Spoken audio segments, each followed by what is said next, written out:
Hi, I'm Jackie Smith, and I'm a resident and business owner here in Ferndale. And I'm voting yes on May 3rd because I want to invest in Ferndale's future. I invested here in Ferndale almost 10 years ago with my first business that I started here, and now I live here. My kid goes to school here. I have multiple businesses here. I employ Ferndale residents, and it's all because of the way Ferndale continues to invest in our future. And that's what it's about for me. Because you invest in your city, I come in and I invest, and other business owners invest. But the minute we stop having our services, the minute we stop investing in our future, the minute we put our fire, our police, our ambulance, our just the way our city looks at risk, then people will stop coming. People will stop investing. We're on our own here, folks. The state doesn't have our back. The federal government doesn't have our back. We have to have our own back. And that's what Ferndale's about, and that's why I continue to invest in Ferndale, and I will vote yes on May 3rd. Hi, I'm Bob Porter. I'm here to ask you to vote yes on May 3rd for the millage override in Ferndale. You know, I had many years to serve this city, and when I first got involved, we were in serious financial trouble. We had some of the lowest property values in Oakland County. But the people came forward. They reinvested in their community.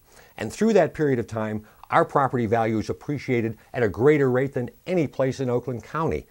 We became a destination point. We restored other services such as a community center, and that's what did it for us.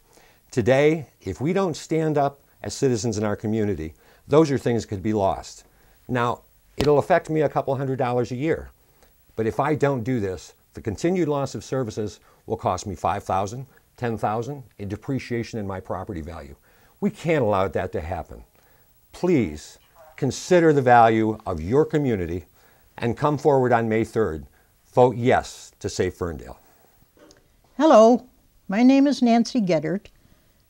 I support the upcoming Ferndale millage because my life is invested in Ferndale.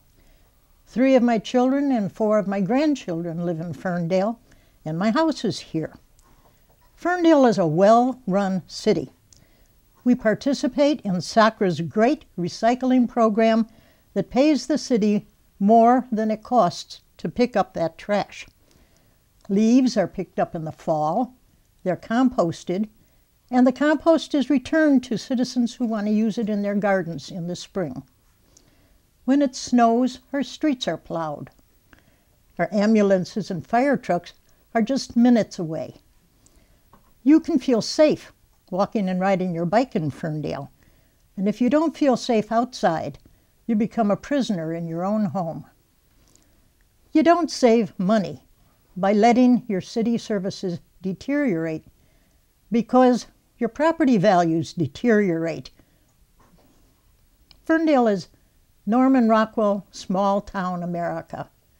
I hope we keep it that way. Thank you. All right. Hi, my name is Mary Schusterbauer, and I'm going to vote yes on the millage increase on May 3rd, and I'm asking you to do the same thing. For those of you who know me, you know I'm kind of a process person. I always ask the questions about, well, how did we get here? And first, I'm really proud of the City Council knowing that they have great wisdom and they can do many things, but in an issue as big as this, they decided to not just come up with the answers at the council table, but they appointed a citizens committee of 12 people that spent a long, long time going over the ins and outs of all of the finances of the city.